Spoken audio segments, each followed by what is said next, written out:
निर्लिप्त होकर अर्थात जो संसार के विषय में आसक्त ना हो, ऐसा होकर संसार में रहना कैसा है? जैसे कमल की पंखुड़ियाँ या कीचड़ में रहने वाली पांकाल मछली। जल में रहते हुए भी कमल की पंखुड़ियों में जल नहीं लगता। कीचड़ में रहते हुए भी पांकाल मछली के अंग में कीचड़ नहीं लगता। तुम संसार में रहो भी तो इसमें कोई विशेष हानि नहीं। मन को सदा ईश्वर में लगाए रखकर निर्लिप्त होकर संसार के कर्मों को किए जाओ। जैसे अगर किसी की पीठ में घाव हो जाए तो वो लोगों से बातचीत या दूसरे व्यवहार आदि तो करता है, पर उसका मन सब समय उस घाव के दर्द की ओर लगा रहता है। यदि किसी में विवेक, वैराग्य और ईश्वर के प्रति तीव्र अनुराग रहे तो संसार में रहते हुए भी उसे कोई हानि नहीं होती। जब भगवान ने तुम्हें संसार में ही रखा है तो तुम क्या करोगे? उनकी शरण लो, उन्हें सब कुछ सौंप दो, उनके चरणों में आत्मसमर्पण करो। ऐसा करने से फिर कोई कष्ट नहीं रह जाएगा। तब तुम देखोगे कि सब कुछ उन्हीं की इच्छा से हो रहा है। गृहस्थ आश्रम में रहकर भी ईश्वर के दर्शन हो सकते हैं, जैसे राजश्री जनक को हुए थे। परंतु कहने मात्र से कोई राजा जनक नहीं बन जाता। जनक राजा ने पहले निर्जन में जाकर कितने वर्षों तक उग्र तपस्या की थी।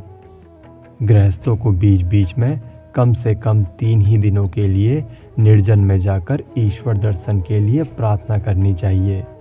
इससे अत्यंत लाभ होता है। एक बार कुछ ब्रह्म समाज वालों ने मुझसे कहा था, हम राजश्री जनक को आदर्श मानते हैं, हम लोग उन्हीं की तरह निर्लिप्त रहकर संसार में रहेंगे। मैंने उनसे कहा, राजा जनक का उदाहरण देना आसान है, पर स्वयं राजा जनक के समान बनना इतनी सरल बात नहीं। संसार में रहकर निर्लिप्त रहना बड़ा कठिन है। जनक राजा ने पहले कितनी कठोर तपस्या की थी। तुम्हें इतनी कठोर तपस्या करने की जरूरत नहीं, परंतु साधना करनी ही होगी। निर्जनवास करना ही होगा। निर्जनवास में ज्ञान भक्ति प्राप्त करके फिर संसार में प्रवेश कर सकते हो। दही एकांत में ही अच्छी जमती है, हिलाने डुलाने में नहीं। राजा जनक निर्लिप्त थे, इसलिए उनका एक नाम विदेह था। विदेह यानी देह बोध रहित। वे संसार में रहते हुए भी जीवन मुक्त थे, परंतु देह बोध का नष्ट होना अत्यंत कठिन है। इसके लिए बहुत साधना करनी पड़ती है। जनक राजा बड़े वीर थे। वे एक ही साथ 2 तलवारें चलाते थे, एक ज्ञान की, दूसरी कर्म की।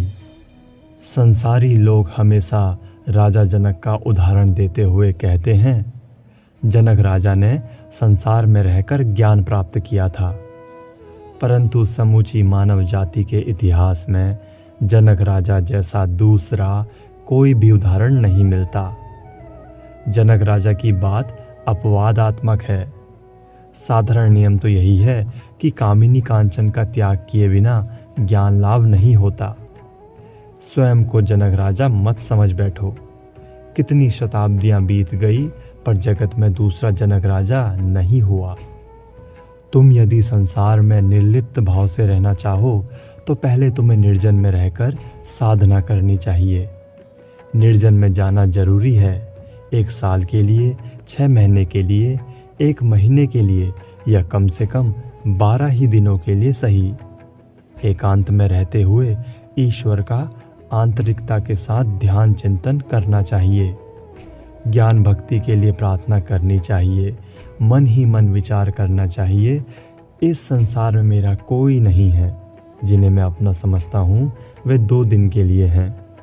सब चले जाने वाले हैं। भगवान ही मेरे आत्मीयजन हैं। वे मेरे सर्वस्व हैं। हाय, उन्हें मैं कैसे पाऊँ? यही सब चिंतन करते रहना चाहिए। जो लोग किसी को पूजा उपासना करते देख उसकी खिल्ली उड़ाते हैं, धर्म की या धार्मिक व्यक्तियों की निंदा करते हैं, साधना की अवस्था में ऐसे लोगों से दूर रहना चाहिए।